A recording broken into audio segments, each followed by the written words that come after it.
झाली आपली झटपट भाजी, चविष्ट डाळ कांदा भाजी. चवीला अप्रतिम लागते, नक्की बनवा, सगळ्यांना आवडणार. लगेच लाईक कमेंट आणि सबस्क्राईब करा फ्रेंड्स कसे आहात? आज आपण बनवूया डाळ कांदा. डाळ कांदा बनवण्यासाठी इकडे मी चणा डाळ 2 वाटी भिजवून घेतलेली आहे. इकडे मी 1.5 कांदा कापून घेतला आहे. लसणाच्या 8-10 पाकळ्या आहेत. टोमॅटो आहे.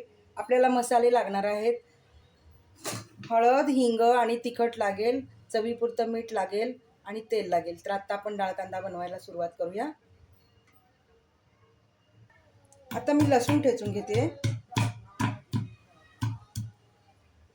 इकडे लसूण ठेचून झालेला आहे. आता आपण फोडणी मारायला घेऊया.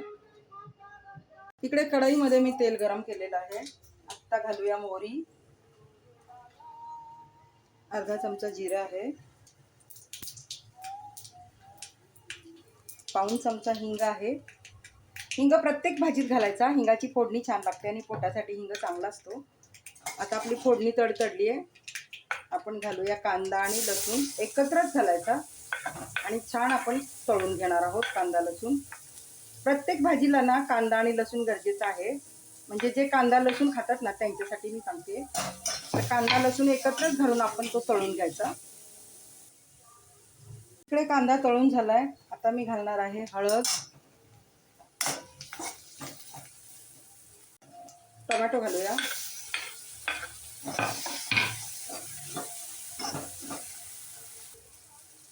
लसूण, कांदा तळून झालेला आहे. आता मी तिखट घालते. टोमॅटोही नरम झालेला आहे. तिखट तुम्हाला जेवढं आवडतं तेवढंच घाला. आमचं मध्यम तिखट असतं, तर मी 1.5 चमचा छोटा तिखट घातलेला आहे. आत्ता घालूया भिजवलेली चणा डाळ. डाळ शिजेल एवढंच पाणी घालायचं, कारण आपण ही सुकी करणार आहोत.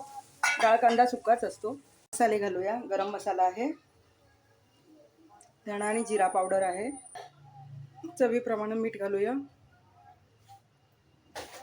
आता इकडे डाळीला उकळी आले. आपण कोथिंबीर घालूया आणि झाकण ठेवून आपण डाळ 10 मिनिटं शिजवून घेऊया. डाळही शिजेल आणि डाळीतलं पाणी कमी होऊन डाळ सुकी होईल. आणि चवीला तर नॉनव्हेजला पर्याय म्हणूनच या डाळीकडं पाहिलं जातं. खूप छान लागते, नक्की तुम्ही बनवा, अप्रतिम लागते. आणि भाकरीसोबत खायची, ज्वारीच्या किंवा तांदळाच्या भाकरीसोबत अप्रतिम डाळ कांदा लागतो, नक्की बनवा. तयार झाला आपला डाळ कांदा. आता आपण काढून घेऊया.